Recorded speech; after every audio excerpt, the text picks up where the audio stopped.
Tennessee was left out of the 247 Sports post-spring top 25 rankings. That's right, altogether.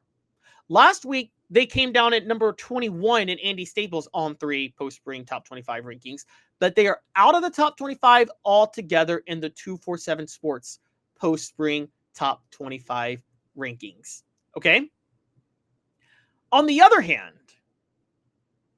they're number 12 in the USA Today post-spring top 25 rankings. That's a huge gap. Andy Staples had him at number 21. This obviously comes on the heels of Nico Iamaleava transferring to UCLA, a big loss for them. Jacoby Thomas entering the portal, to a lesser degree a loss.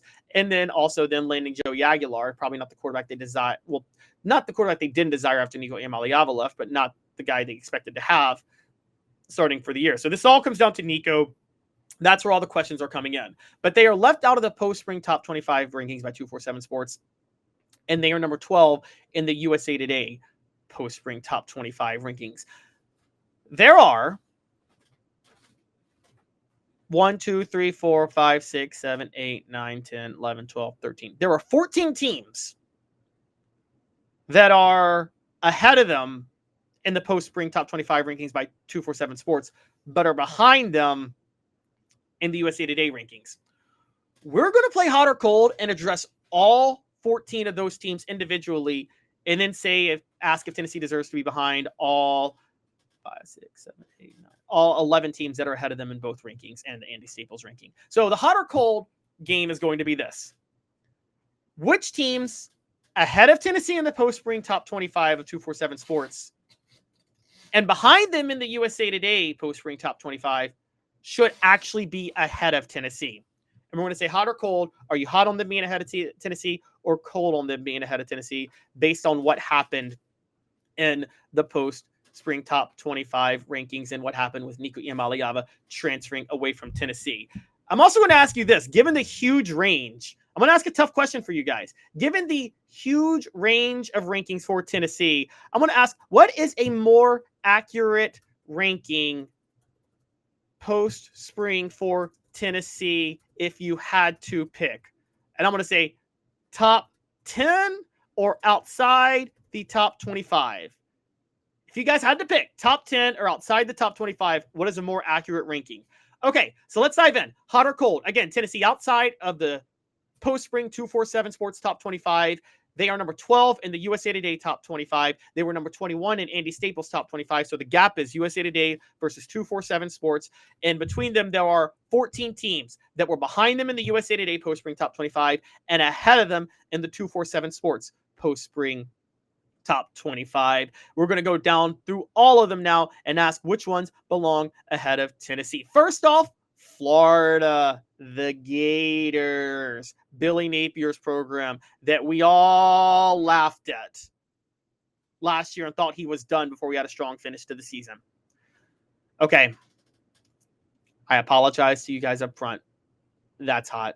Florida should be ahead of Tennessee. Or Florida shouldn't be, but I'm not going to say they should be, but it's fair to put them ahead of Tennessee. Florida returns DJ Lagway, who had a strong finish to the season. DJ Lagway led Florida to a huge win over Ole Miss. They looked really good the last month of the season. They had 2 quality wins, Ole Miss and LSU. They looked like they were turning a corner. They've done very well in terms of personnel additions this offseason, and they get Tennessee at home this year. So it's where Tennessee's not great on the road, and they haven't won in the Swamp in 22 years. It's really hard to say that there's no way Florida finishes ahead of Tennessee this year. I think it might be actually likely. So Florida, that's hot. Sorry. They have a right to be ahead of Tennessee. SMU. I'm cold on SMU. Sorry. SMU is not going to be better than Tennessee. They may make the playoff over Tennessee, but they're not better than Tennessee. They weren't better than Tennessee last year. They didn't belong in the playoff last year. Arizona State.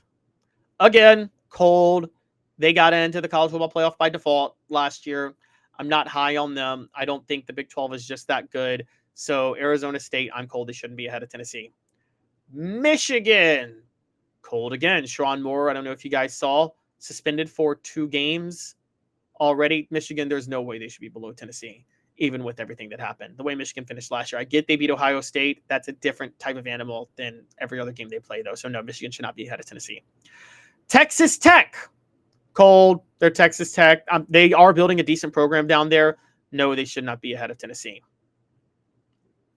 South Carolina. I'm hot on them. Guys, Lenora Sellers was the best player in football the last month of the season last year, and he's back. He is a dangerous player. I'm high on South Carolina being ahead of Tennessee. Ole Miss. Cold.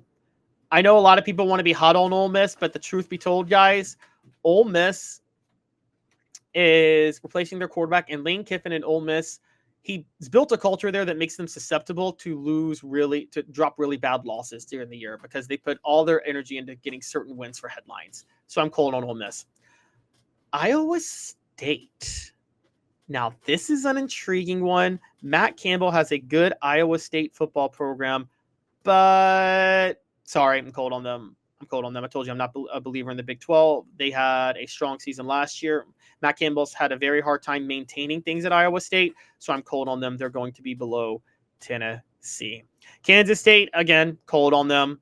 Auburn, cold on them. Auburn went 5-7, or had a losing record last year with Hugh Freeze, and now they had Jackson Arnold, who doesn't look like he's cut out for SEC football, got benched at Oklahoma. I see no reason to believe that Jackson Arnold is going to be able to turn Auburn around. I'm cold on them.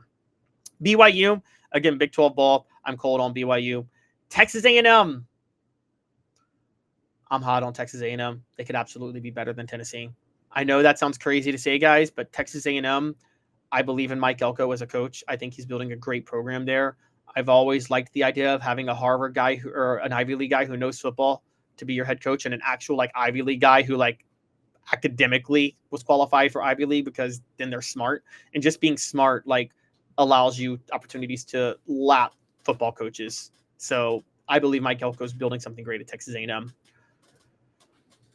Okay, now this is going to be a little bit of a hot take, but Louisville.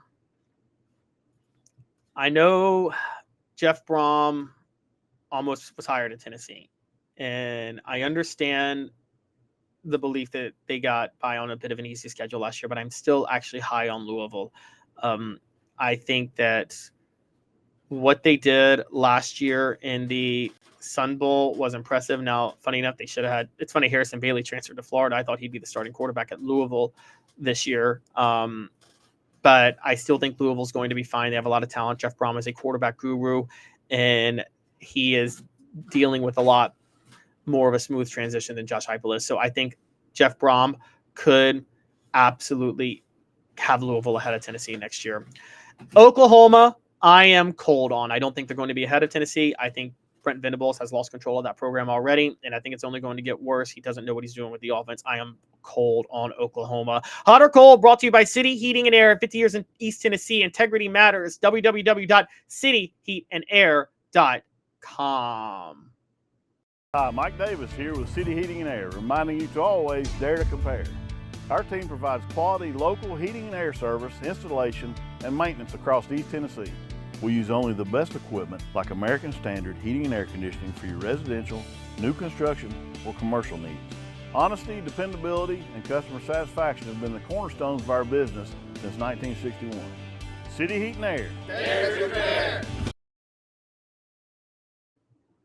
Welcome back to Off the Hook Sports. The poll question: what is a more accurate post-spring ranking for Tennessee if you had to pick? Top 10 or outside the top 25? 67% of you are saying top 10. 33% are saying outside of the top 25. I don't know where I'm landing yet. I think I'm with you guys. I think I'm top 10 would be more accurate, but man, it's close given the questions surrounding the program.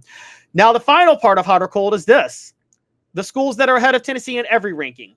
Should any of them be behind Tennessee? Are you cold on any of them? Texas, Clemson, Ohio State, Georgia, Alabama, Notre Dame, Penn State, Oregon, LSU, Miami, Illinois. I'll tell you this, I'm cold on Illinois and Miami. I get what people believe about Brett Bielema and what Illinois is building. I get the whole Miami thing, but Miami choked last year when they had the number 1 draft pick at quarterback. I don't see how they'll be better this year. And Illinois, it's Illinois. I just have a hard time believing it. So I'm cold on both of those. I'm hot on Texas, Clemson, Ohio. Actually, I'm hot on Clemson because of how they finished last season. So I'm hot on Texas, Clemson, Ohio State, Georgia, Alabama, Notre Dame, Penn State, and Oregon, and LSU. Those all 9, I'm totally fine with being ahead of Tennessee. Miami and Illinois is a totally different story. I just don't see how you could make the case that those two schools belong ahead of Tennessee, given what Tennessee did last year, making the college football playoff. It's a bit of an overreaction, if you ask me. I do think Tennessee will still flirt with the college football playoff, still could get in, and who knows, depending on who you talk to, Joey Aguilar might actually be a better fit for Tennessee's system than Nico Iamaleava was, which can make Tennessee even more dangerous. Because I do think the Tennessee receivers are going to be better this year, even though they lost all three of their main rotational guys last year. They still returned Chris Browser, who was a rotational guy. Mike Matthews should be ready to explode, and he's extremely athletic, so he should be in great shape. And Braylon Staley and Boo Carter, and yes, I mean Boo Carter operating in the slide, should be a big deal. So I'm high on both of those. You guys let me know your thoughts in the message boards, but I'm pretty high on all of these guys. I still say, though, Tennessee should be ahead of Miami and Illinois. Sam Strauckus points out that I'm acting like all these coaches are better than Josh Heupel, which they aren't. Tennessee's going to be better than last year. I believe that Tennessee could, and I'm not acting like they're better than Josh Heupel, Sam, as far as play callers. But Josh Heupel, the GM, is a bit of a question mark. I just have to say that. His talent evaluation has been a question, and that's what I got to bring up with that.